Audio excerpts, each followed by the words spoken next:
Yep. Yeah. Okay. Hold on. I haven't seen you for a while. Yeah. So where have you been? I was down in Adelaide for 3 weeks because they found a tumour behind my pituitary gland. Yeah, and really? that was apparently pressing up on my eye, affecting my eyes. But So it's giving you a headache or something, or? no, not really. They just said my vision was blurry, so they sort of reckoned whether it was.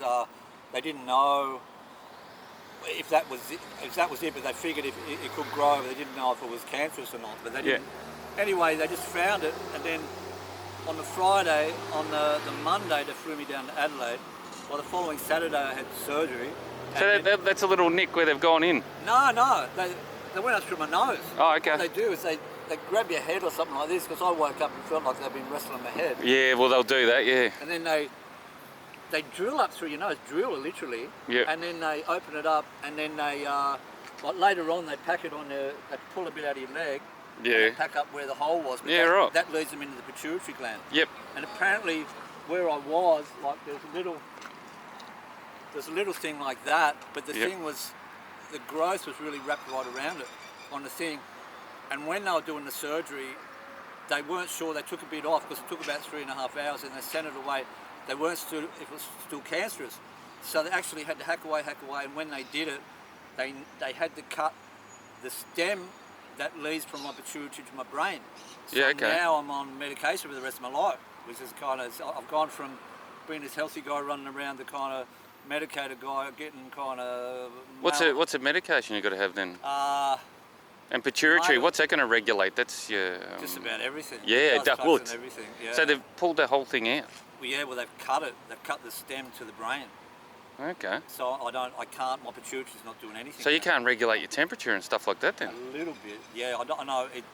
Definitely they've got a hydrocortisone, which relates, maybe that's a metabolism thing, but that's also like fight or flight hormone. Yes. Things like that. Yep. And well, the pituitary is that reptilian part of the, like, I think it's connected to everything, isn't it? Or? Yeah, it definitely like your sex stuff, so I've got to have a male, I'm not making any more male... hormones. Yeah, male, what do they call it? Like your testosterone. Testosterone, yeah. Yeah, because I've got an injection, but they were telling me, this might be good actually, they were telling me there's a gel you can get on rubbing your balls.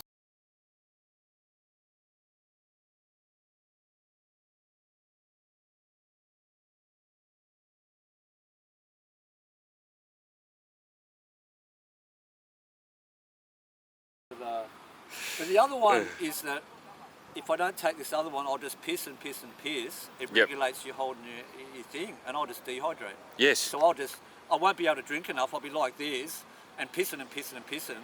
So I've got to take the same stuff. It's your potassium, slow K. It's the same stuff that kids have for bedwetting. It just stop you from wanting to urinate. Well, what it is this what your gland does sends a signal. Right, sends a signal to your kidney, and your kidney goes, oh, Trevor needs to urinate, I better hold some of that urination in, and he won't dehydrate, otherwise he'll just piss completely. Yes. So it naturally does that, but if they cut off the signal, which is why, there's a lot of things that probably people's things are out of whack with that a lot, but anyway. Yeah. Look, anxiety can get yourself into a routine, and you can, like if you're anxious to the toilet, want to go all the time, and you drink water. Yeah. They had this thing in the army where a guy died from overhydrating, because they had people who were underhydrated, someone died, and then he literally drank too much water. Well, that's the story anyway, but I have been out when it's really hot, and if you just keep drinking water and you urinate, you lose all those essential minerals. And it doesn't help. You actually have to have one of those kind of sports drinks type of thing. Those electrolytes. Electrolytes. Yeah. I've been trying that kind of. Yeah, well, you have to watch yourself a bit more now that you're not. If your pituitary's being cut, you'll have to be like second guessing whether you're regulated. Yeah. I've got to look at it because I'm not strong anymore. It's got to take another 6 to 8 weeks, so maybe halfway through January I'll start to get a bit stronger. But when I was first doing it, when I first had the operation, literally, I was out in a freaking walking frame because I didn't know how to walk. Yeah, no, you've lost weight, man. As soon as I saw you, wow, it's been a while. See, the election type of thing was coming up. Yeah. And August, and you're all fired up, and you're going to change the world then, and getting a bit angry about things. And I thought, oh, here we go. And now, and I haven't seen it. I did see the fairy, the